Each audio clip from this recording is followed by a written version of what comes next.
حول ولا قوة إلا بالله العلي العظيم. أعوذ بالله من الشيطان الرجيم. بسم الله الرحمن الرحيم. الحمد لله رب العالمين، والصلاة والسلام على أشرف الأنبياء والمرسلين، نبينا وحبيب قلوبنا وطبيب نفوسنا وشفيع ذنوبنا أبي القاسم محمد، والصلاة والسلام على الطيبين الطاهرين المعصومين، والجنة للمطيعين والنار للعاصين. أما بعد، فقد قال الله سبحانه وتعالى في الكتاب المبين وهو أصدق الصادقين. بسم الله الرحمن الرحيم.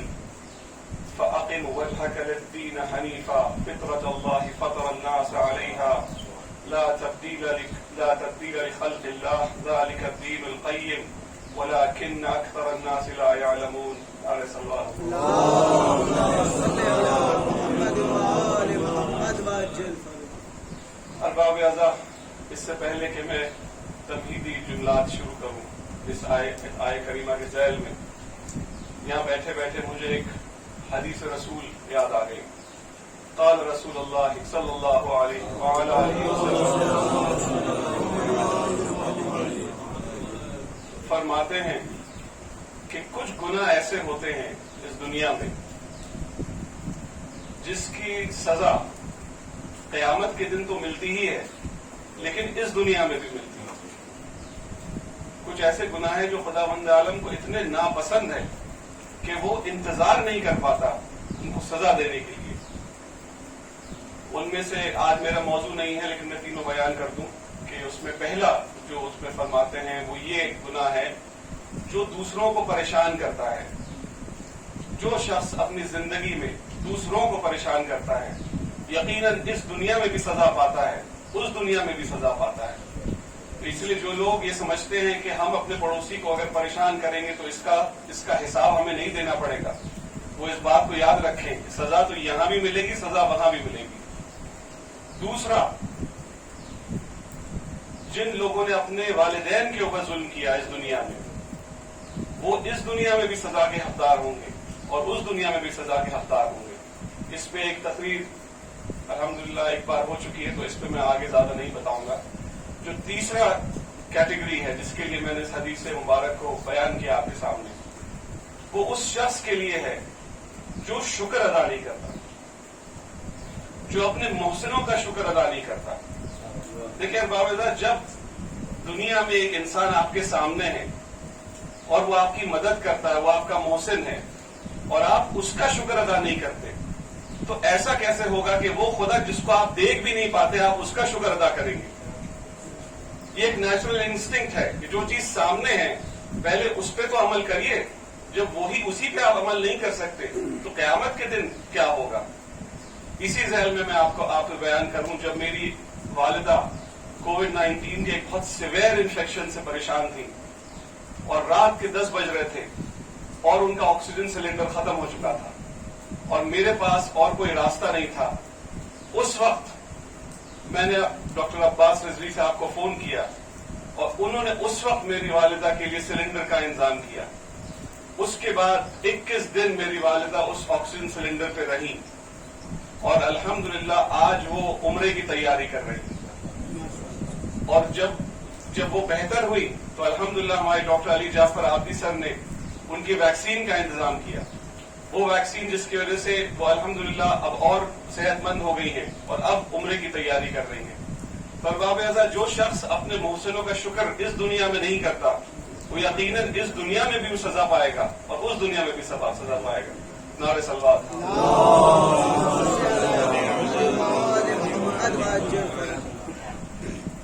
اب باب اعزاء، جب بھی یہ دیکھا گیا ہے کہ ہیومن نیچر ہے، جب بھی دیکھا گیا ہے کہ انسان میں کوئی مصیبت پڑتی ہے یا سٹریس آتا ہے کسی بھی طرح کو کوئی سٹریس جب پڑتا ہے انسانی ذہن پہ، انسانی دلوں پہ، تو اس کے عموماً 2 طرح کے ریاکشن دیکھے گئے ہیں. وہ آپ نے خوب دیکھے ہیں، میں ابھی اس پہ آؤں گا. جب کووڈ-19 آیا اور دنیا پریشان ہو گئی، دنیا کا سارا انتظام اپنے آؤٹ آف آرڈر ہو گیا، اس وقت ایک ایسی قوم تھی جو یہ کہہ رہی تھی کہ ہمیں سائنس اینڈ ٹیکنالوجی میں پورا یقین ہے کہ سائنس نے ہمیں بچایا ہے اب تک، ہماری سائنس اور ٹیکنالوجی ہمیں آگے بھی بچائے گی.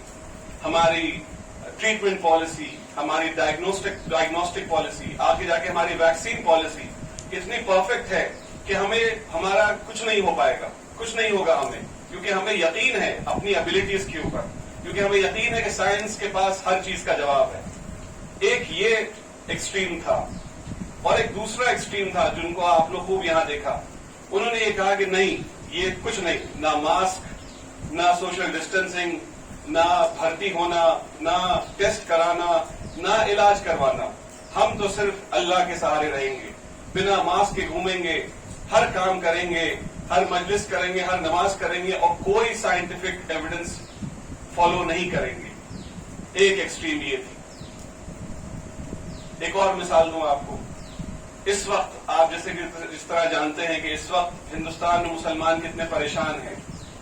ہم لوگوں کا ایکچولی جینا مشکل ہو رہا ہے, اس وقت گھٹن ہو رہی ہے.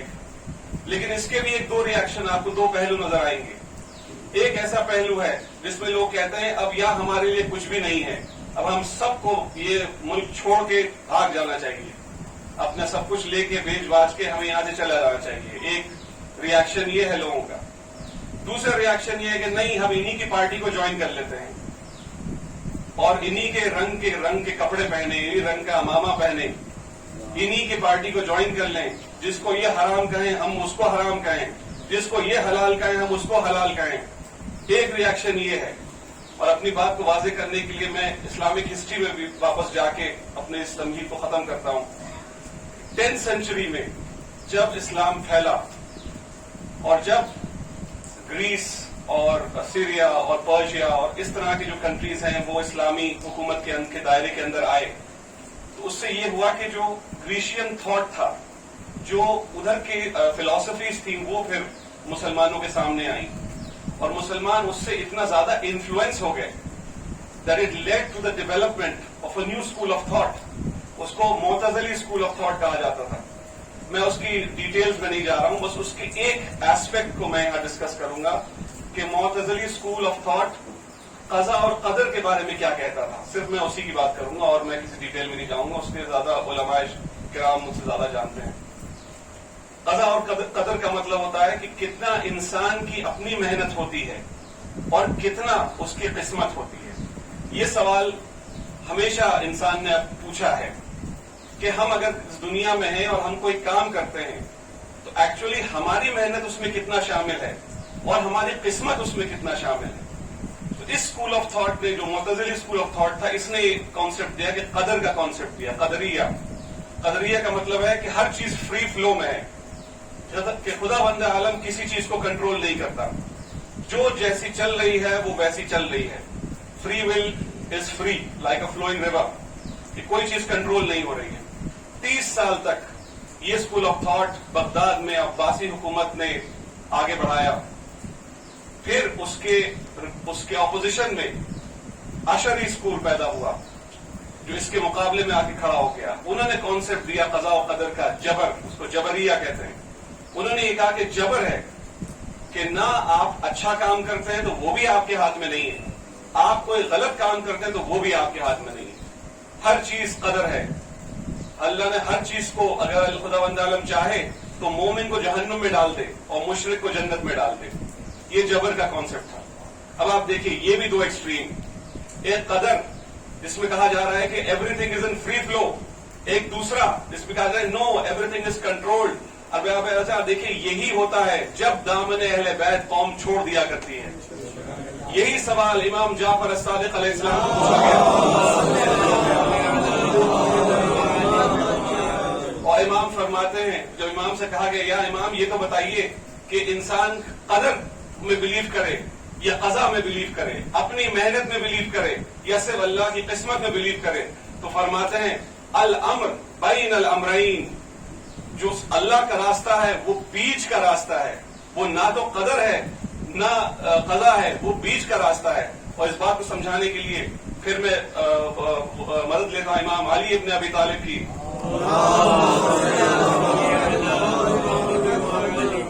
ایک شخص آتا ہے امام کے پاس اور ان سے کہتا ہے یا امام یہ تو بتائیے قضا اور قدر میں کیا ریلیشن شپ ہے ایک انسان کی زندگی میں. یہ سب سے آسان مثال ہے اس کمپلیکس سوال کو سمجھنے کا. دیکھیے یہی اہل بیت اطہار کا سب سے بڑا معجزہ ہے باب اعظم. انہوں نے اتنے کمپلیکیٹڈ مسائل کو اتنے آسان طریقوں سے ہم تک پہنچایا ہے. افسوس کی بات ہے کہ مسلمان اس بات کو پہچان نہیں پائے اب تک کہ اہل بیت اطہار کو ان کا مقام نہ دے کے انہوں نے اہل بیت اطہار کا کوئی نقصان نہیں کیا. وہ تو ابھی سردار اہل جنہ ہیں. انہوں نے نقصان صرف اور صرف اپنا کیا ہے. امام نے کہا کہ دیکھو تم یہ سوال بہت کمپلیکیٹڈ ہے تمہارے لیے, تم اس کا جواب تم نہیں سمجھ پاؤ گے. کہتا نہیں نہ یہ امام وہ پیچھے پڑ گیا. نہیں امام مجھے سمجھائیے کہ ایک انسان کی زندگی میں قدر اور قضا کا کیا ریلیشن شپ ہے. تو انہوں نے پھر اسی کی عقل کے حساب سے وہ اس کو جواب دیا. فرماتے ہیں اچھا میرے بھائی تم ایک ٹانگ پہ کھڑے ہو جاؤ. وہ ایک ٹانگ پہ کھڑا ہو جاتا ہے. پھر اس سے پوچھتے ہیں کہ کیا تم ایک ٹانگ پہ کھڑے ہو گئے؟ تو کہا ہاں میں ایک ٹانگ پہ کھڑا ہو گیا. اس میں تمہاری محنت تھی؟ کہا ہاں اس میں میری محنت ہے, میں اپنی پوری محنت لگا کے ایک ٹانگ پہ کھڑا ہوا ہوں. تب مولا فرماتے ہیں اچھا آپ دوسری ٹانگ اٹھا لو. اب وہ پریشان ہوتا ہے. وہ کہتا ہے کہ یا امام میں دوسری ٹانگ کیسے اٹھا لوں؟ تو امام نے کہا کیوں؟ تمہارے ہاتھ میں تو قدر تھی, قضا تھی تمہاری, تم نے ایک ٹانگ اٹھا لی, اب دوسری بھی اٹھا لو. تو کہ یا امام میرے بس میں نہیں ہے کہ میں اپنی دوسری ٹانگ اٹھا لوں. امام فرماتے ہیں دیکھو یہی ریلیشن شپ ہے قضا اور قدر کا. جہاں تک تمہاری محنت کام کرتی تھی وہاں تک تمہارا بس چلتا ہے. جہاں تمہاری محنت ختم ہو جاتی وہاں خدا کا راستہ شروع ہوتا ہے. نعرہ سلوات.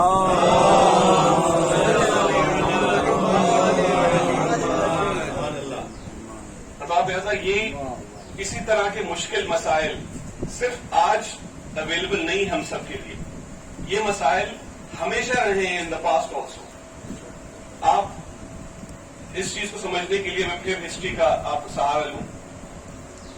حضرت موسیٰ علیہ السلام جب آئے اپنی قوم کو صحیح راستہ دکھانے کے لیے تو پریشانی یہ تھی کہ 400 سال سے وہ لوگ ایجپشن فیروز کی حکومت کے اندر تھے اور جانوروں کی زندگیاں گزار رہے تھے. کیونکہ ہر کیپٹلسٹ یہی چاہتا ہے کہ جس پہ ہم حکومت کریں وہ جاہل رہے, وہ جانوروں کی طرح ہی رہے تاکہ وہ ان کے لیے ہمیشہ کام کرتا رہے. کیونکہ جس دن یہ پڑھ لکھ جائیں گے, جس دن ان کو عقل آ جائے گی, اس دن یہ اپنا سر اٹھائیں گے, اس دن یہ ہماری بات نہیں سنیں گے. تو انہوں نے انشور کیا کہ یہ لوگ اسی طرح کی زندگیاں گزاریں. تو جب حضرت موسیٰ علیہ السلام آئے ان کا سارا وقت اسی میں گزر گیا کہ ان کو ایک لیگلسٹک سسٹم دے سکے, ان کو ایک جوڈیشل لا دے سکے, ان کو وہ 10 کمانڈمنٹس دے سکے, ایک لا بنا سکے تاکہ اس لا کے ذریعے سے یہ جانوروں سے کم انسان کی کیٹیگری میں آ جائیں. ان کی ساری زندگی یہی کرنے میں چلا گیا. اور اس کے بعد حضرت موسیٰ علیہ السلام کے بعد ان کے علماء, بنی اسرائیل کے علماء نے اس میں اتنی تبدیلیں کر دی, اس حکم کا اتنا مشکل کر دیا کہ وہ بھاری وزن ہو گیا بنی اسرائیل کے اوپر.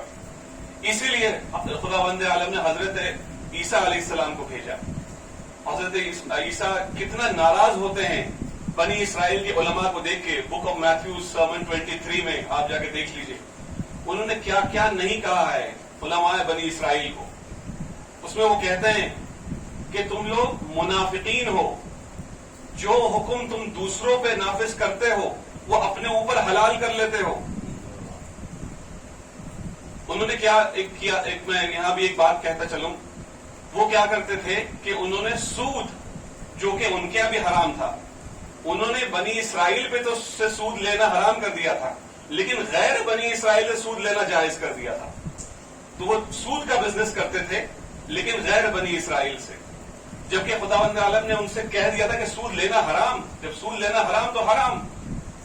دیکھیں یہی میں پھر اس بات کو کہتا چلوں, ایک ایسا ہی حکم ہندوستان میں بھی نافذ ہوا جس میں لوگوں نے, علماء نے ایک کانسیپٹ بنایا بیت الحرب اور بیت الامان کا. بیت الحرب کا مطلب ہوتا ہے کہ ایسی جگہ اگر آپ رہیں جہاں پہ اسلامی حکومت نہیں ہے تو وہاں سارے گناہ معاف ہو جاتے ہیں. آپ چوری کر سکتے ہیں, آپ برائب کر سکتے ہیں, آپ اسمگلنگ کر سکتے ہیں, آپ کے اوپر کوئی گناہ نہیں ہے.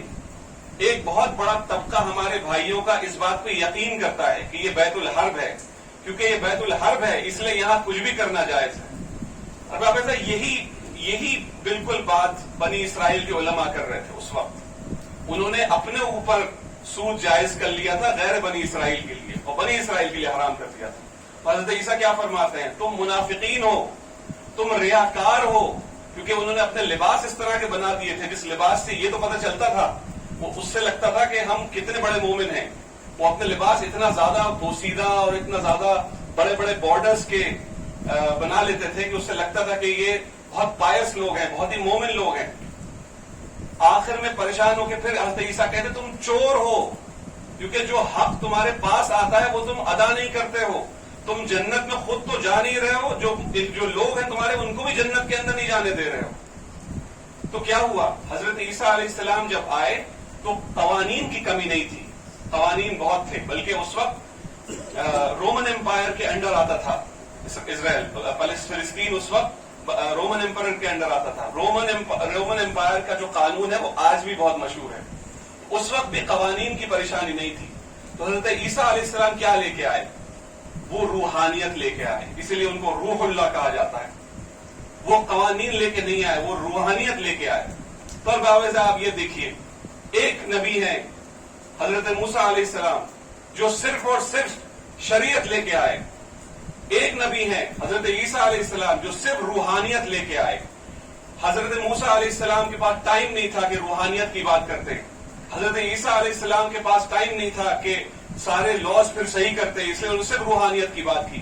لیکن سورہ صاد میں خداوند عالم فرماتا ہے, قال یا ابلیس قال یا من منعک ان لا تسجد بما خلقت بیدی, اے ابلیس تو نے اس شے کے آگے سجدہ کیوں نہ کیا جس کو میں نے اپنے دونوں ہاتھوں سے بنایا تھا. اور بعض آپ دیکھیے, بہت کامن سینس کی بات ہے کہ خداوند عالم کے تو ہاتھ ہے ہی نہیں, نہ ہاتھ ہے, نہ شکل ہے, نہ جسم ہے, نہ پیر ہے, معاذ اللہ. لیکن خداوند عالم نے اس بات کو کہا قرآن مجید میں کہ جس شے کو میں نے اپنے دونوں ہاتھوں سے بنایا تھا, اے ابلیس تو نے اس کے آگے سجدہ کیوں نہ کیا. تو اس کی تفسیر میں امام جعفر صادق علیہ السلام بتاتے ہیں, یہاں پہ خداوند عالم کے دونوں ہاتھ انسان کے دو پہلو کو بتاتا ہے کہ انسان ایک تو جسم کا بنا ہوا ہے, دوسرا روح کا بنا ہوا ہے. میٹر اینڈ سول, مادیت اور روحانیت.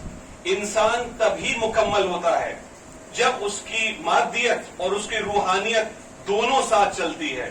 ارباب اعضاء, اب میں واپس جاتا ہوں اس آیت کریمہ میں جس کے میں نے پڑھنے کا شرف حاصل کیا. یہ سورہ تیسواں سورہ ہے, اس کی 30ویں آیت ہے. خداوند عالم فرما رہا ہے فَأَقِمْ وَجْهَكَ لِلدِّينِ حَنِيفًا, پکڑ لو اپنے پورے وجود سے اس دین حنیف کو, اس دین اعتدال کو, اس دین درمیانہ روی کو, اس دین آف ماڈریشن کو. Get hold of the religion of moderation. ارباب اعضاء, اسلام وہ مذہب ہے جو دین اعتدال ہے. یہی وہ مذہب ہے جو حضرت ابراہیم علیہ السلام لے کے آئے تھے اور جس سے لوگ پھر گئے. حضرت موسیٰ صرف مادیت کا خیال رکھ رہے تھے, حضرت عیسیٰ اسپرچوالزم کا خیال رکھ رہے تھے. صرف ہمارے نبی, صرف اسلام وہ مذہب ہے جو دین اعتدال سکھاتا ہے, امر بین الامرین سکھاتا ہے. نہ وہ لوگ جو کووڈ کے بالکل خلاف ہو گئے تھے, جو صرف اللہ اللہ کر رہے تھے, وہ بھی غلط تھے. جو لوگ صرف سائنس کر رہے تھے, وہ بھی غلط تھے. جو لوگ اس دیش کو بھاگنے کی بات کرتے ہیں, وہ بھی غلط ہیں. جو ان کے رنگ میں رنگنے کی بات کرتے ہیں, وہ بھی غلط ہے. ارباب اعضاء, بیچ کا راستہ لینا ہے, کیونکہ یہی دین اعتدال ہے. ہمارا مذہب ایکسٹریمزم کے ساتھ خلاف ہے. ہمارا مذہب ایکسٹریمزم نہیں سکھاتا, فنڈامنٹلزم نہیں سکھاتا. ہمارا ہی دین ہے جو دین اعتدال ہے. اور یہی بات ہم سب کو سمجھنی ہے. دیکھیں, سمجھنے کیا, خداوند عالم کے سمجھنے کو نہیں کہہ رہا ہے. خدا عالم یہ نہیں کہہ رہا کہ سمجھو, خداوند عالم کہہ رہا کہ پکڑو. فَأَقِمْ, حکم دیا جا رہا ہے, فَأَقِمْ وَجْهَكَ لِلدِّينِ حَنِيفًا. یہ جو آیت کریمہ مجھے پڑھنے کا شرف حاصل ہوا, یہ ایک بہت فنڈامنٹل آیت کریمہ ہے جس میں جتنے بزرگ علماء گزرے ہیں انہوں نے پوری ٹریٹیسز لکھی ہیں سمجھانے کے لیے کہ this is central to the belief of Islam. کہ اگر اس آیت کریمہ کو آپ سمجھ جائیے تو آپ سمجھ جائیں گے کہ اسلام میں کتنی گہرائی ہے اور اسلام آپ سے کیا ایکسپیکٹ کرتا ہے. نعرے سلوات.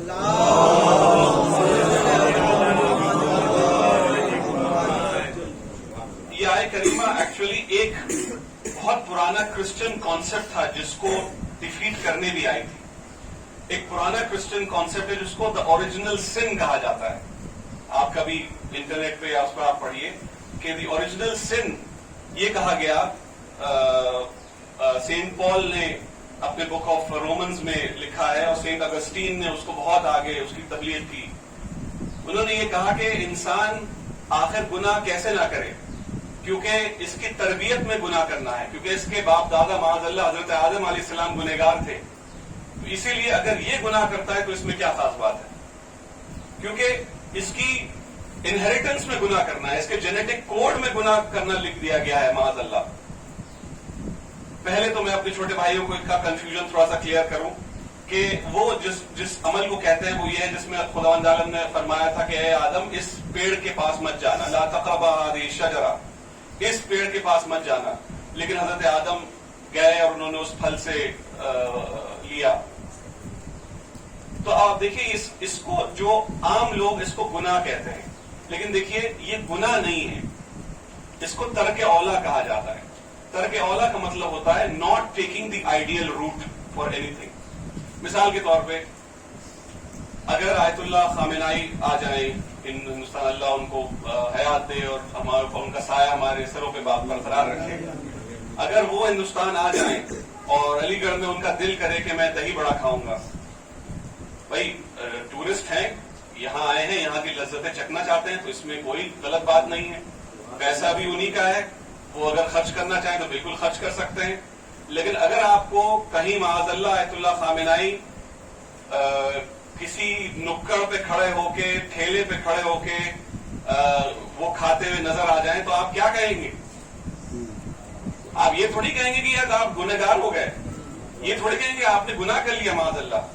آپ یہ کہیں گے کہ بہتر ہوتا کہ آپ یہ نہ کرتے, آپ اسی چیز کو کہیں اور بیٹھ کے اچھی جگہ کر لیتے تو یہ بہتر ہوتا ہے. اسی کو ترک اولا کہا جاتا ہے. حضرت بھائیوں کے لیے ہے کہ اسی کو ترک اولا کہتے ہیں, یہ گناہ نہیں. اور پلس اس کا ثبوت یہ ہے کہ خود قرآن مجید میں اللہ نے کہہ دیا کہ ہم نے معاف کر دیا. حضرت آدم علیہ السلام نے استغفار کیا, خداوند عالم نے ان کو معاف کر دیا. اور ویسے بھی خداوند عالم نے قرآن مجید میں کہہ دیا وَلَا تَزِرُ وَازِرَةٌ وِزْرَ أُخْرَىٰ, کہ کسی ایک کے گناہ کا سبب کسی دوسرے گناہ کے کسی دوسرے پہ بوجھ نہیں ڈالا جائے گا. یہ ہمارے کانسیپٹ نہیں ہے کہ معاذ اللہ کسی ہمارے باپ دادا نے گناہ کیا تو اس کا بوجھ ہمیں اٹھانا ہے. نہیں, ہر شخص کو اپنا بوجھ خود اٹھانا ہے. تو یہ اوریجنل سن کا جو کانسیپٹ تھا یہی اس آیت کریمہ میں ختم ہوتا ہے. دین اعتدال اسی کو کہتے ہیں جو درمیانہ روی سکھاتا ہے. اگر رسول خدا صلی اللہ علیہ وسلم کے پاس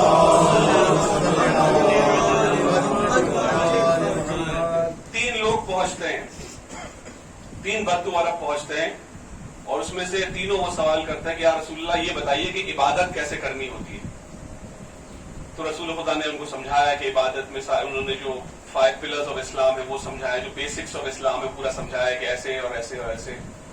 تو ان تینوں کی رائے سیم ہو گئی. تینوں نے کہا کہ آپ نے تو بہت ہلکے میں چھوڑ دیا ہم تو اس سے بہت زیادہ کر سکتے ہیں.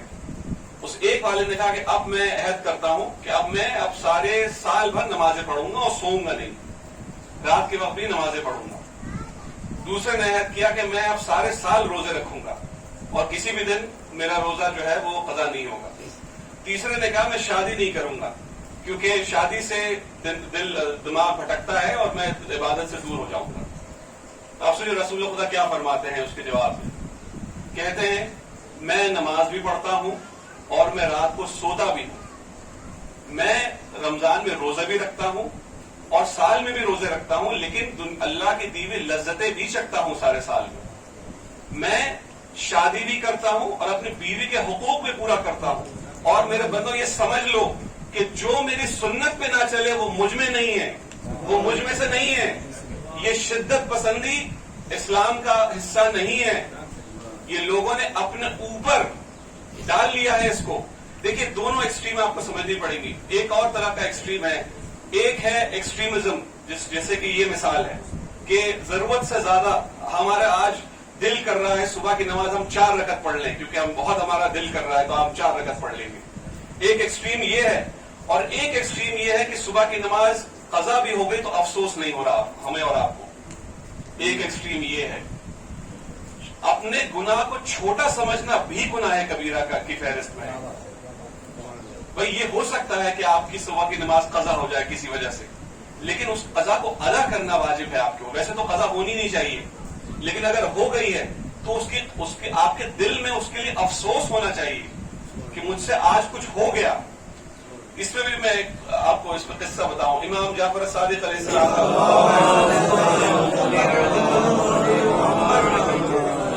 اور ایک شخص ہے، وہ امام سے کہتا ہے کہ یا امام میں بزنس ٹرپ پہ جانا چاہتا ہوں اور میں اس ٹائم پہ نکلوں گا، کیونکہ اس ٹائم پہ نہیں نکلوں گا تو میں وہاں تک پہنچ نہیں پاؤں گا اور وہ بزنس ڈیل مس ہو جائے گی مجھ سے. تو امام کہتے ہیں کہ مت جانا. وہ منع کر دیتے ہیں کہ اس بزنس ٹرپ پہ تم مت جانا. لیکن وہ شیطان کے بہکاوے میں آ کے وہ اس بزنس ٹرپ پہ چلا جاتا ہے. اچھا جاتا ہے تو بہت منافع کماتا ہے، اس کو بہت مال اور بہت پروفٹ ہو جاتا ہے. اب وہ آ کے اس کو کنفیوژن میں آ گیا. اس کے دل میں یہ تو یقین تھا کہ امام نے کوئی چیز کہی ہے تو یقیناً اس میں غلط نہیں ہوگا، لیکن مجھے منافع بھی ہو گیا اس میں. اب یہ تضاد میں کیسے سلجھاؤں؟ تو وہ پھر امام کے پاس جاتا ہے اور پھر امام سے کہتا ہے امام یہ بتائیے، آپ نے تو ویسے منع کیا تھا، میں معافی چاہتا ہوں کہ میں چلا گیا، لیکن مجھے تو بڑا پروفٹ ہوا، مجھے تو بڑا فائدہ ہوا. تو امام اس سے کہتے ہیں مجھے یہ بتاؤ جب تم اس دن نکلے تھے پروفٹ کمانے کے لیے تو تم نے صبح کی نماز پڑھی تھی یا نہیں؟ تو اس نے کہا کہ ہم صبح کی نماز تو ہم نے نہیں پڑھی تھی اس دن. صبح کی نماز کیونکہ ہم جلدی نکلے تھے اس میں نماز صبح قضا ہو گئی. تو امام فرماتے ہیں کہ جو لوگ اپنے گناہوں کو ہلکا سمجھتے ہیں، جو لوگ نمازوں کو ہلکا سمجھتے ہیں، قیامت کے دن ہم سے سفارش اور شفاعت کی وہ نہ کریں، ہم سے ایکسپیکٹ نہ کریں کہ ہم اس دن ان کی شفاعت کریں گے. اور بابا دونوں ایکسٹریم ہیں. یہ بھی ایک ایکسٹریم ہے کہ آپ بالکل مسجد میں بیٹھ جائیے. یہ ایسا ابوالکلام آزاد صاحب نے اپنی کتاب میں لکھا ہے کہ جب ایک مدینہ پہ حملہ ہونے لگا تو اس وقت کے امام نے کہا سارے مسلمانوں کو کہ تم مسجدوں میں بیٹھ کے صحیح بخاری ختم کرو اور کوئی باہر نہ جانا. اور ہوا یہ کیونکہ سب مرد وہاں بیٹھ کے صحیح بخاری پڑھنے لگے، اس لیے باہر پورا بربادی ہو گئی اور سب چلے گئے. ایک یہ ایکسٹریمزم ہے کہ جب جس وقت جو کام کرنا چاہیے وہ ہوا نہیں اور بعد میں افسردہ ہے کہ ہمارے گھر جل گئے، ہمارے گھر برباد ہو گئے. تو ایک ایکسٹریمزم یہ ہے.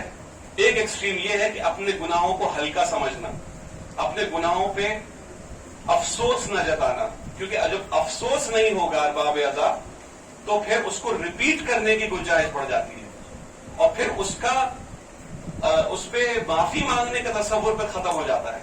اسی لیے یہ سب کچھ اپنی جگہ ضروری ہے. یہ آیت کریمہ آگے بڑھ کے چلتی ہے فَأَقِمْ وَجْهَكَ لِلدِّينِ حَنِيفًا فِطْرَةَ اللَّهِ فَطَرَ النَّاسَ عَلَيْهَا. یہ ارباب اعضاء خاص میسج ہے ہمارے جوان بھائیوں کے لیے جو اس زندگی کے اس کگار پہ ہیں کہ وہ اپنے گھروں کو کچھ دنوں میں چھوڑ دیں گے اور امپلائمنٹ کے لیے یا پڑھائی کے لیے باہر چلے جائیں گے. وہاں ان کو دوسرے مذاہب کے لوگوں کے ساتھ اٹھنا بیٹھنا اور فیس کرنا پڑے گا. ایسے میں ایک بہت فریکوینٹ ایک پرابلم ہوتی ہے کہ ایک قوم ہے جس کے یہاں تصور انجوائمنٹ کا صرف اور صرف شراب پینا ہے. ان کے یہاں پارٹی کرنے کا مطلب ہی شراب پینا ہے. مطلب صرف بریانی کھا کے آدمی پارٹی نہیں کر سکتا. اس میں جب تک شراب نہ ہو، خدا نہ خواستہ زنا نہ ہو، تب تک وہ دعوت مکمل نہیں ہوتی. تو ایسے میں جب ہمارے بچے ان کے ساتھ رہتے ہیں تو وہ منع کرتے ہیں کہ ہم نہیں جائیں گے تمہارے ساتھ. تو وہ کیا کہتے ہیں؟ وہ کہتے ہیں ایسے تم کس طرح کے مذہب پہ ہو جو اتنا شدت پسند ہے، جو اتنے ساری پروہیبیشنز ہیں اس کے اندر. شراب نہ پیو، زنا نہ کرو، مال حرام نہ کھاؤ، مال حرام نہ کماؤ، نماز پڑھو، روزے رکھو، خمس دو. اتنی مشکل سے تو تم نے اتنی سیونگ کی ہے، اس میں خمس بھی نکال رہے ہو، اس میں زکات بھی نکال رہے ہو. دیکھو ہم نے کتنا عالیشان گھر بنوا لیا اتنے دنوں میں اور تم ابھی تک کچھ کر ہی نہیں پائے. یہ سب سننے کو ملتا ہے. دیگر باب اعضاء یہی آیت کریمہ وہاں بھی کام آتی ہے. خداوند عالم فرما رہا ہے کہ ہم نے انسان کو اسلام کی فطرت پہ پیدا کیا ہے. غیر فطری بات کون کر رہا ہے یہاں؟ آپ سوچئے جب جانور کو پتہ چل جائے کہ وہاں جانے سے اس کو نقصان ہو جائے گا اس کی جان کو خطرہ ہو جائے گا, وہ بیمار ہو جائے گا, تو جانور بھی اس جگہ نہیں جاتا. یہ کیسے انسان ہیں جو جانتے ہیں کہ شراب پینے سے لیور خراب ہوتا ہے, لیور کینسر ہو جاتا ہے, پھر بھی اس ڈائریکشن میں جاتے ہیں, اور پھر ہمارے بچوں سے کہتے ہیں کہ تم غیر فطری بات کر رہے ہو. زناکاری نون فیکٹ ہے کہ آج اس وقت اگر HIV اور سیکشولی ٹرانسمیٹڈ ڈیزیز بڑھ رہی ہے تو اس کی وجہ ایک ہی ہے کہ آؤٹ آف میرج فورنیکیشن اڈلٹری ہو رہی ہے, اسی لیے سیکشولی ٹرانسمیٹڈ ڈیزیز پھیل رہی ہیں. اب بتائیے فطرت پہ کون ہے؟ خداوند عالم کا کوئی اصول ایسا نہیں ہے ارباب اعزاز جو انسان کی فطرت کے خلاف ہو, اس بات کو یاد رکھیے گا. الکوہولزم کے لیے اب تک ہمارے جو کتابیں تھیں وہ ہمیں یہ پڑھاتی تھی کہ تھوڑا ریڈ وائن پینے سے ہارٹ ڈیزیز پریونٹ ہوتی ہے, کہ اگر آپ ریڈ وائن پیئے تو ہارٹ ڈیزیز پریونٹ ہوگی. اور اللہ غرق کرے, ہمارے کچھ اب دوست ایسے ہو گئے جو ساری زندگی تو ہمارے ساتھ نمازیں پڑھتے تھے, اب فیس بک پہ ریڈ وائن کے ساتھ تصویر ڈال رہے ہیں. یہی ہے ایسے لوگ, دیکھیں یہی ہوتا ہے. اسی لیے خداوند عالم کہہ رہے فَأَقِمْ, پکڑ لو دین اعتدال کو. جو پکڑتے نہیں ہیں دین اعتدال کو, ان کو اس دنیا کی سرد ہوائیں اسی طرح لے کے چلی جاتی ہیں. جو صرف قرآن پڑھتے ہیں اور حفظ کر لیتے ہیں, وہ سمجھتے نہیں کہ اس میں لکھا کیا ہے. جو اہل بیت کا دامن نہیں پکڑتے ہیں, جو غم حسین میں شامل نہیں ہوتے ہیں, جو تقریریں نہیں سنتے ہیں, ان کے ساتھ یہی ہوتا ہے. ان کو اس دنیا کی چکا چوند اتنا ان کے سینسز کو اوور ویلم کر دیتی ہے کہ ان کو ان کی ہر کہی ہوئی بات صحیح لگنے لگتی ہے. آج ہمارے اوپر الزام ہے کہ حجاب از اے ریگریسو ٹریڈیشن. اب آپ بتائیے, حجاب از اے ریگریسو ٹریڈیشن, اور ایک کامن سینس کی بات ہے, جو خزانہ ہوتا ہے اسی کو تو چھپایا جاتا ہے. جو چیز پیش قیمتی ہوتی ہے اسی کو چھپایا جاتا ہے. جو چیز عام ہوتی ہے وہ عام ہی کی طرح ہوتی ہے. جو چیز عام ہے وہ عام ہے, جو چیز خاص ہے وہ خاص ہے, خاص ہی کو ڈھانکا جاتا ہے. شریعت محمدی میں ایسا کوئی اصول نہیں ہے جو انسان کی فطرت کے خلاف ہے. اور کیسے ہوگا؟ کیونکہ خداوند عالم فرما رہے فَأَقِمْ وَجْهَكَ لِلدِّينِ حَنِيفًا فِطْرَتَ اللَّهِ الَّتِي فَطَرَ النَّاسَ عَلَيْهَا. ہم نے اس دین اسلام کے اوپر پیدا کیا ہے انسانیت کو. یہ جو LG کا فریج ہے یہ 220 وولٹ پہ ہی چلے گا. آپ اگر 110 وولٹ کا اس میں وہ لگانا چاہیں گے تو یہ کام نہیں کرے گا ارباب اعزاز, کیونکہ یہ بنا ہی 220 وولٹ جھیلنے کے لیے ہے. آپ کا اور ہمارا جسم اور ہماری روح دین اسلام ہی کو برداشت کی طرف چلنے کے لیے ہے. تو جو آپ کے دوست آپ سے کہیں کہ آپ کا دین ریگریسو ہے, آپ کا دین پروہیبیشن پرون ہے, آپ یہ سمجھائیے کہ فطرت پہ تو میں چل رہا ہوں. انسان کی فطرت ہے نیکی, انسان کی فطرت ہے. الکوہل پینے کے بعد انسان کیا ہوتا ہے؟ 4 بلین سال لگے انسان کو جانور سے انسان بننے میں, یہی سائنس کہتی ہے نا. اور آپ 1 منٹ کے اندر شراب پی کے وہ ایوولوشنری سائیکل 1 منٹ کے اندر ریورس کر دیتے ہیں. انسان سے پھر جانور بن جاتے ہیں, اور پھر کہتے ہیں کہ بھائی میری تصویر اور میری ویڈیو مت بنانا جب میں شراب پی لوں. آپ کو خود معلوم ہے کہ آپ نے کیا کیا کیا اس وقت, آپ کو خود مجھے معلوم ہے. تو ارباب اعزاز, خداوند عالم نے کہ سارے قوانین, اس بات کو آپ بالکل سینہ ٹھوک کے آپ کہیے کہ جو شریعت ہے اسلام کی وہ انسان کی فطرت کے اوپر مبنی ہے اور کسی چیز کے اوپر نہیں. اگر صرف شریعت ہی ہوتی تو بھی ہم کہتے کہ چلو یہ نامکمل دین ہے. آپ کے امام زین العابدین نے تو حقوق انسانی دیا ہے. ایک طرف امام نے حقوق کی لسٹ دی ہے اور ایک طرف آپ کو خزانہ دیا, زبور آل محمد دیا ہے, جس سے اپنی روحانیت کو آپ آگے سے آگے بڑھا سکتے ہیں. ارباب یہی ہوتا ہے جب لوگ در اہل بیت کو چھوڑ دیا کرتے ہیں. یہی وہ در ہے جہاں سے آپ کو مادیت بھی کامیاب ملے گی, روحانیت بھی کامیاب ملے گی. قرآن مجید میں اللہ فرماتا ہے ربنا آتنا فی الدنیا حسنہ وفی الآخرۃ حسنہ وقنا عذاب النار.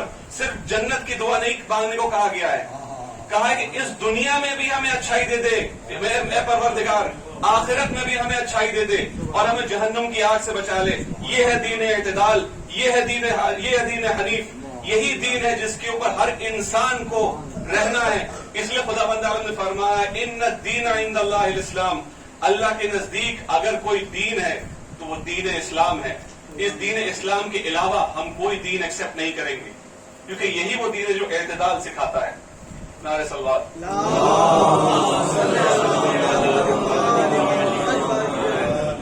یہی آیت آگے بڑھتی ہے.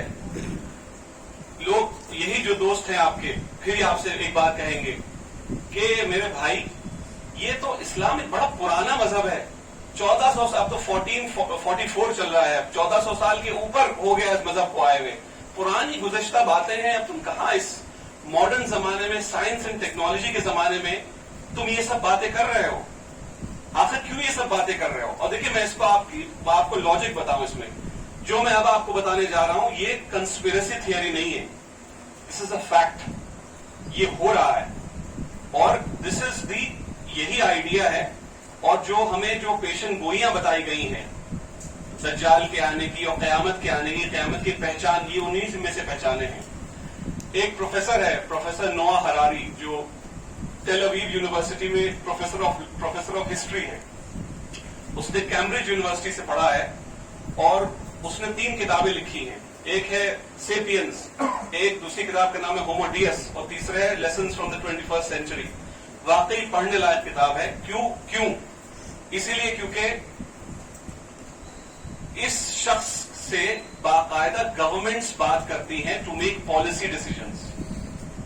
دے make policy decision by talking to ہم. اس نے حالانکہ اپنی کتابوں میں دکھایا اسی طرح ہے کہ میں نے یہ کتاب پہلے لکھی، گورنمنٹس میرے پاس بعد میں آئی. ہو سکتا ہے یہی ہوا ہو، واللہ عالم بالصواب. لیکن سچائی یہ ہے کہ پڑھنے لائق کتابیں ہیں کہ آپ سیریز میں پڑھیے تو آپ کو سمجھ میں آئے گا. اس میں جو بیچ والی کتاب ہے، آج سے اسی کا تذکرہ میں کر رہا ہوں، ہومو ڈیس.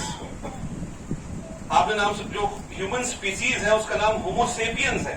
ہم سب کو جو بچے ہیں ہمارے وہ سب بخوبی جانتے ہیں کہ ہومو سیپینز کہا جاتا ہے، لیکن اس کی کتاب کا نام ہومو ڈیس ہے. تو ڈیس کیوں ہے میں ابھی بتاؤں گا آپ کو. وہ اس کتاب میں لکھتا ہے کہ سائنس اینڈ ٹیکنالوجی اتنا زیادہ رفتار سے آگے بڑھ رہی ہے، جو کہ دیکھیں بالکل سچ ہے، اس میں کوئی دو رائے نہیں. میں تو میری عمر 40 سال ہو گئی، میں اپنی ہی عمر میں دنیا کو کتنا بدلتے ہوئے میں نے دیکھا. تو جو میرے بزرگ بیٹھے انہوں نے تو کیا کیا دیکھا وہ تو دیکھا ہی ہے. میں صرف اپنا بیان کر دوں آپ کے سامنے کہ دنیا اتنی تیزی سے ٹیکنالوجی میں ایڈوانس کر رہی ہے کہ بہت جلد، انفیکٹ ڈیٹ دے دی ہے، 2045 ڈیٹ دی ہے. اور 2 پروفیسرز ہیں، پروفیسر ہاورڈ ہے اور ایک اور پروفیسر اس کا میں نام بھول رہا ہوں، دونوں MIT US میں ہیں. انہوں نے ایک کتاب لکھی ہے دا ڈیتھ آف ڈیتھ، مطلب موت کی موت. اس کا مطلب یہ ہے کہ 2045 تک 2 چیزیں ہوں گی. ایک تو انسان کی ایجنگ ختم ہو جائے گی، انسان بوڑھا نہیں ہوگا، کیونکہ انہوں نے جینیٹک سیزرز وہ انوینٹ کر دیے جس کے ذریعے سے جو کروموزوم ہوتا ہے انسان کے، جو جینیٹک کوڈ ہوتا ہے اس میں جو کروموزومز ہوتے ہیں اس میں ٹیلومیئرز ہوتے ہیں اینڈ میں، اس کو وہی ریسپانسبل ہوتا ہے انسان کی عمر دراز کرنے کا. تو وہ یہ کہہ رہے ہیں اب ہمارے پاس نینو ٹیکنالوجی کی مدد سے وہ ٹیکنالوجی اب ڈیولپ ہو جائے گی بائی 2045، جس میں ہم ان ٹیلومیئرز کو کاٹ دیا کریں گے. اس کے بعد ایجنگ نہیں ہوگی، انسان ایجلیس ہوگا، جوان ہوگا تو جوان ہی رہے گا ہمیشہ. اور اس کے بعد اتنی زیادہ ہم ترقی کر لیں گے کہ انسان مرنا بند کر دے گا. By 2045 we will defeat death itself. اس میں بھی آپ کو بتا this is called the Gilgamesh project. آپ چیک کر کے انٹرنیٹ پہ دیکھیں، گلگمیش پروجیکٹ اس کا نام ہے. بیسیکلی گلگمیش جو تھا وہ ایک لیبنیز وارئر تھا، حضرت عیسیٰ سے بہت، حضرت موسیٰ سے بہت پہلے BC کے ٹائم میں. یہ کہا جاتا ہے کہ بہت بہادر تھا اور جو بھی اس کے سامنے آتا تھا وہ ہار جاتا تھا. تو ایک دن اس کا دوست مر گیا جنگ میں. تو جب 2 دن وہ اپنے دوست کی لاش کے بغل میں بیٹھا رہا تو اس نے دیکھا کہ اس کے دوست کے ناکوں سے کیڑے نکل رہے ہیں کیونکہ وہ مر چکا تھا، سڑ رہا تھا جسم اس کا. تو وہ پریشان ہوتا ہے اور وہ کہتا ہے کہ میں نے میری زندگی میں کوئی ایسا پہلوان نہیں بچا جس کو میں نے ہرایا نہ ہو. اب میں اس دنیا کائنات کے سب سے بڑے پہلوان کو ہراؤں گا، موت کو ہراؤں گا. تو اس میں ہے مت ہے، ایک لیجنڈ ہے یہ کہ وہ پھر پورا دنیا کراس کرتا ہے، پتہ نہیں کس کس کو مارتا ہے، یہاں تک کہ اس میں لکھا ہے کہ معاذ اللہ ملک الموت کو بھی مار دیتا ہے. لیکن پھر سب کرنے کے بعد اس کی سمجھ میں یہی آتا ہے، وہ واپس آ جاتا ہے کہ مرنا تو سب کو ہے. اس کے سمجھ میں آ گیا موت وہ چیز ہے جو کوئی ڈیفیٹ نہیں کر سکتا. تو اب آپ یہ دیکھیے، لک ایٹ دا پیراڈاکس، کہ ان لوگوں نے اس پروجیکٹ کو پروجیکٹ کا نام دیا جو خود ڈیفیٹ ہو گیا، لیکن ان کا کانفیڈنس دیکھیے کہ یہ کہہ رہے ہیں کہ ہم اب اس پروجیکٹ کو 2045 تک ہم نافذ کر دیں گے. Actually this is going to happen. یہ کنسپیریسی تھیوری نہیں ہے, this is they actually believe in it. وہ آپ کتاب ڈیتھ آف ڈیتھ آپ دیکھ لیجیے انٹرنیٹ پہ, وہ مل بھی جائے گی آپ کو. اب یہاں ارباب اعضاء میں اسی آیت کو آگے کنٹینیو کرتا ہوں. فَأَقِمْ وَجْهَكَ لِلدِّينِ حَنِيفًا فِطْرَةَ اللَّهِ الَّتِي فَطَرَ النَّاسَ عَلَيْهَا لَا تَبْدِيلَ لِخَلْقِ اللَّهِ. انسان یہ سمجھ لے کہ ہماری خلقت بدلتی نہیں ہے, ہم نے جو بنا دیا وہ ایسے ہی رہے گا. وہ چاہے آج ہو, چاہے کل ہو, چاہے پرسوں ہو, وہ ہمارا کریشن میں تبدیل نہیں آتی. چاہے کوئی گورنمنٹ پاور میں ہو, چاہے کسی کا دبدبا ہو, چاہے کوئی سپر ہیرو بن کے راج کر رہا ہو آپ کے اوپر, ہم نے انسان کی جو جس فطرت پہ بنایا ہے وہ نہیں بدلے گی. اسلام جتنا ریلیونٹ 1400 سال پہلے تھا اتنا ہی ریلیونٹ آج ہے, اتنا ہی ریلیونٹ تا قیامت تک رہے گا انشاءاللہ. نعرہ صلوات.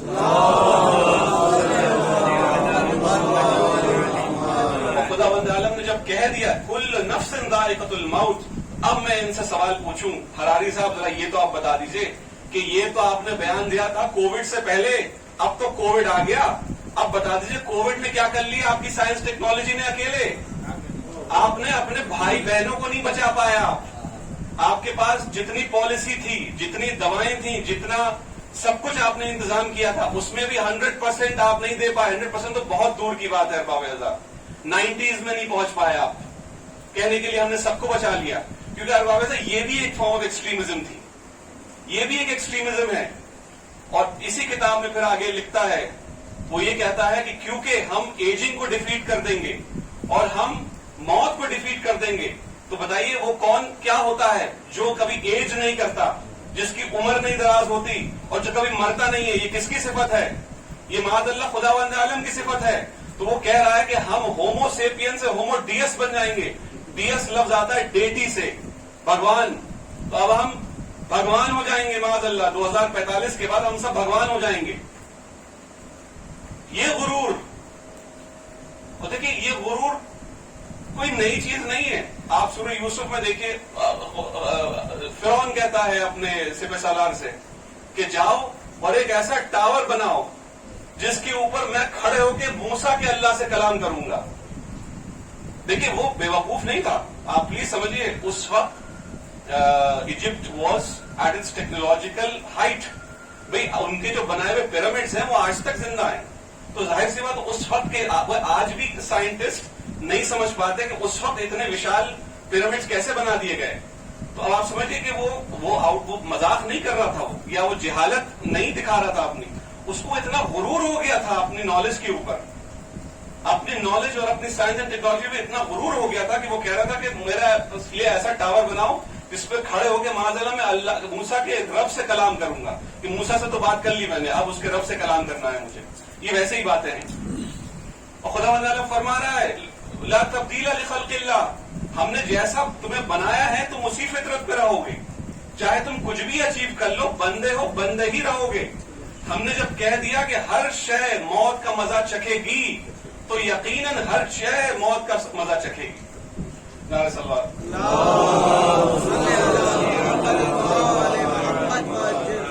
یہی آیت آگے بڑھ کے کہتی ہے ذالک الدین القیم, یہی وہ دین ہے جس میں انسان کی فلاح ہوگی اور انسان کی ترقی ہوگی. تو ارباب اعضاء ہم سب کو یہ بات سمجھنا بالکل ضروری ہے کہ اگر ہم اس دنیا میں بھی ترقی کرنا چاہتے ہیں اور فلاح چاہتے ہیں تو ہم سب کو دین حنیف کو پکڑنا پڑے گا. کیونکہ دین اعتدال ہی وہ دین ہے جس کے ذریعے سے خدا بند عالم کا وعدہ ہے. ارباب اعضاء لوگ یہی تو کہتے ہیں کہ اگر ہم 5 وقت نماز پڑھ لیں گے تو بھائی ہم بزنس میں آگے نہیں بڑھ پائیں گے. ہم اگر روزے رکھیں گے تو ہم اچھے سپورٹس مین نہیں بن پائیں گے. ہم اگر حج پہ چلے جائیں گے تو ہمارا اتنا نقصان ہو جائے گا, بزنس چھوٹ جائے گا. ہم اگر زکات و خمس نکالیں گے تو ہم غریب ہو جائیں گے. اب اللہ نے وعدہ کیا ہے آپ سے ذالک الدین القیم, یہ وہ دین ہے, یہ وہ دین اعتدال ہے جس کا وعدہ ہے کہ آپ اس میں کامیاب ہی ہوں گے. تو ارباب اعضاء میری گزارش ہے اپنے بھائیوں سے کہ جب آپ دنیا میں آگے بڑھیے تو جو واجبات ہیں ان کو پکڑ کے رکھیے ارباب اعضاء, کیونکہ یہی وہ شے ہے جو آپ کو آگے زندگی میں لے کے جائیں گی. یہاں پہ میں ایک میرے خالو ایک بڑی اچھی بات کرتے تھے, میں اسی لیے اس بات کو بیان کر لوں. بہت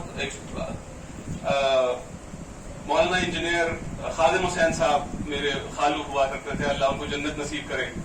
وہ کہا کرتے تھے کہ ہر مسلمان پہ دوسرے مسلمان کے لیے اچھی رائے رکھنا واجب ہے. واجب ہے کہ اگر آپ سے کوئی پوچھے کہ آپ کا یہ جو پڑوسی ہے یہ نماز پڑھتا ہے یا نہیں, تو آپ پہ واجب ہے کہ آپ کہیں کہ انشاءاللہ یہ ضرور نمازی ہوں گے. آپ کے اوپر واجب ہے کہ آپ اچھی رائے رکھیں اس کے لیے, انشاءاللہ یہ ضرور نمازی ہوں گے. آپ سے کوئی پوچھ لے کہ بھائی آپ کے جو پڑوسی ہیں یہ روزے رکھتے ہیں یا نہیں, تو ابھی انشاءاللہ یہ روزے ضرور رکھتے ہوں گے. تو میں ہر وقت تو ان کے ساتھ نہیں رہتا, انشاءاللہ یہ ضرور رکھتے ہوں گے.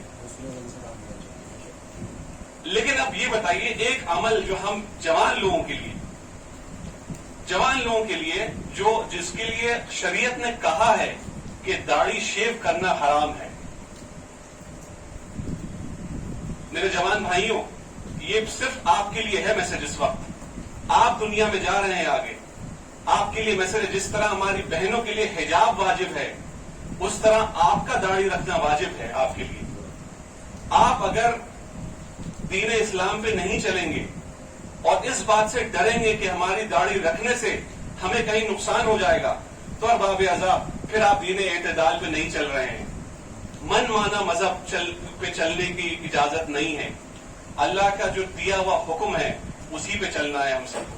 اور ظاہر سی بات, جس کا جتنا اختیار ہو, یہ اس میں کوئی زبردستی نہیں. شریعت نے تو بہت گنجائش دی ہے. فرینچ کٹ رکھ لیجئے, لانگ کٹ رکھ لیجئے, لمبی رکھ لیجئے, چھوٹی رکھ لیجئے, آپ کے اوپر فیشن کے حساب سے اپنی داڑھی رکھ لیجئے, وہ تو آپ کے اوپر ہے, آپ جس طرح رکھیں. شریعت نے تو بہت آپ کو ایک لمبا ایک راستہ دے رکھا ہے کہ کس طرح سے آپ اپنے آپ کو آلٹر کر سکتے ہیں. میں کہنے کی چیز لیکن کہہ دوں, میں نے بھی بہت بعد میں یہ چیز ریئلائز کی اپنی زندگی میں. میں بھی, اللہ مجھے معاف کرے, میں شیو کرتا تھا, میں کلین شیو تھا. لیکن ایک دن بس اللہ کی طرف سے ایک بس دماغ میں میرے ایک آیا کہ میں نے یہ سوچا کہ میں نے ایک حدیث رسول پڑھی. رسول خدا فرماتے ہیں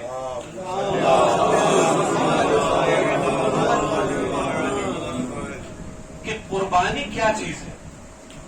قربانی اصل وہ قربانی ہے جو تمہیں سب سے زیادہ عزیز ہو, وہ قربانی ہے. اصل قربانی وہ ہے جب انسان اپنے اچھے مال میں سے صدقہ نکالتا ہے, اپنے محنت سے کمائی ہوئی مال سے جائز طریقے سے, اپنے خون پسینے سے کمائے ہوئے مال میں سے صدقہ نکالتا ہے. اللہ کو وہ صدقہ پسند ہے. مجھے یہی لگا کہ خداوند نے جو سب سے خوبصورت چیز دی ہے مجھے, میری شکل صورت وہی ہے, اور میں وہ بھی اللہ کی راہ میں اگر نہیں اس کے حکم پہ نہیں اتر سکتا تو کیا ہے, میں کچھ بھی کرتا رہا ہوں. جو میری سب سے بڑی نعمت ہے میں اس پہ تو کام ہی نہیں کر رہا. فزیکلی میں اب جم جاتا تھا, اپنے آپ کو ڈیولپ کرتا, مانی نہیں ہوتی ہے. تو ذالک الدین القیم, یہ میں بس گزرتے میں نے اس بات کو مینشن کر دیا کہ ہم سب کو یہ بات سمجھنی ہوگی کہ جتنے ہمارے بھائی ہیں جو اب جا رہے ہیں اپنے گھروں کو چھوڑ کے, پلیز اس بات کو سمجھ لیجئے. آپ بالکل دین اعتدال پہ ہیں, لیکن اس کے لیے آپ کو دین اعتدال پہ چلنا پڑے گا اور پکڑ کے چلنا پڑے گا, ورنہ یہ دنیا کی سرد ہوائیں آپ کو اٹھا کے لے کے چلی جائیں گی. اور اسی آیت کریمہ کو خداوند عالم آگے بڑھ کے کہتا ہے,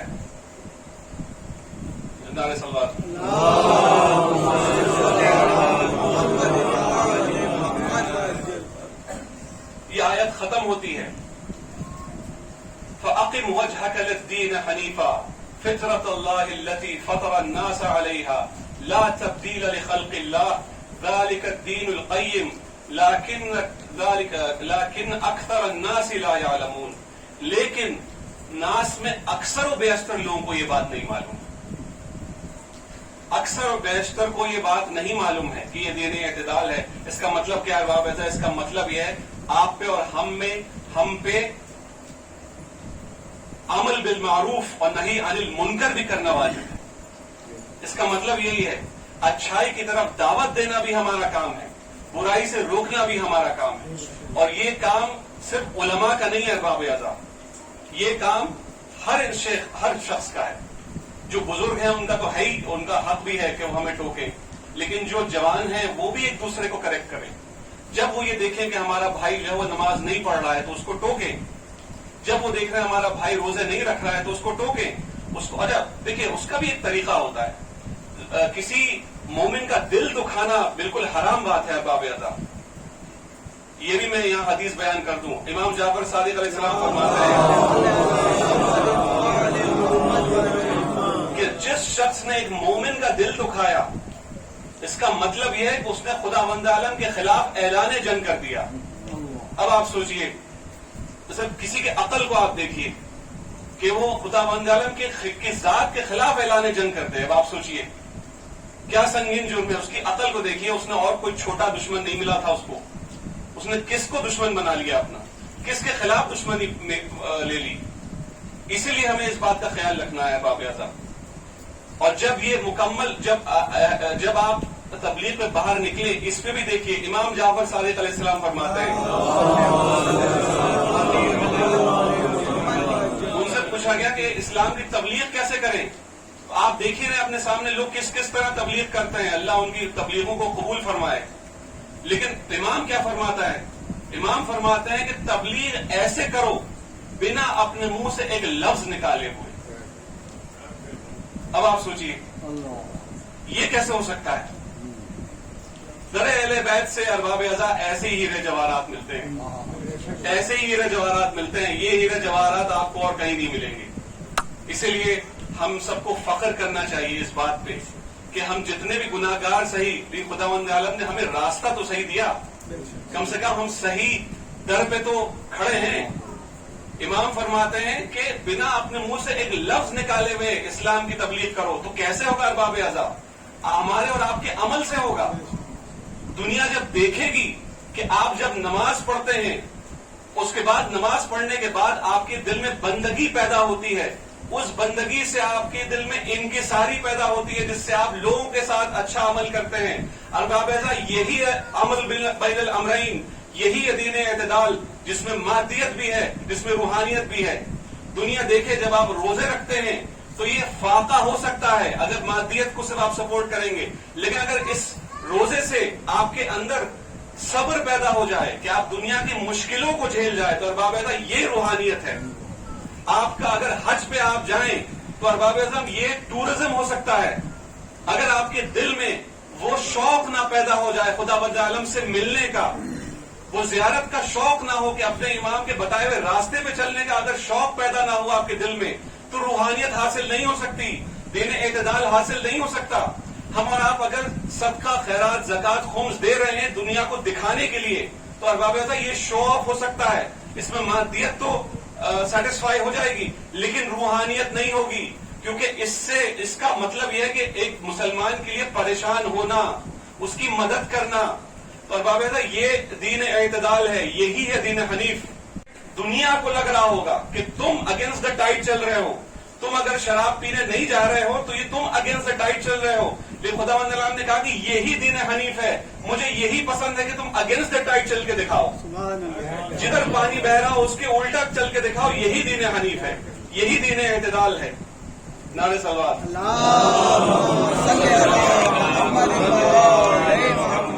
اور کہتا ہے رسول بلغ، کہہ دے وہ جو میسج میں نے تجھے ابھی بھیجا ہے، کیونکہ اس میسج کے بنا پہنچائے ہوئے تمہارا سارا میسج کسی کام کا نہیں ہوگا.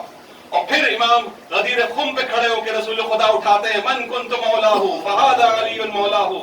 ارباب اعضاء جب یہ امام نے کہہ دیا، جب امام علی کی ولایت بیان کر دی، تب خداوند عالم نازل کرتا ہے الیوم اکملت لکم دینکم واتممت علیکم نعمتی ورضیت لکم الاسلام دینا. آج میں نے تمہارے دین کو اسلام مقرر کر دیا، میں نے اپنی نعمت کو ختم کیا اور تمہارے لیے دین اسلام کو منعقد کیا. ارباب اعضاء وہ لوگ جو یہ سمجھتے ہیں کہ دین اسلام مکمل ہوتا ہے بنا ولایت علی ابن طالب، وہ سمجھ جائیں ولایت علی ضروری ہے اسلام مکمل کرنے کے لیے. جو لوگ امام علی کو اپنا مولا نہیں مانتے وہ ایک ڈیفیکٹو اسلام فالو کر رہے ہیں. جو رسول خدا کہہ کے گئے ہیں کہ دین مکمل ہی تب ہوتا ہے جب علی کی ولایت پوری ہوتی ہے، جب علی کی ولایت کو یقین ہوتا ہے تبھی دین مکمل ہوتا ہے.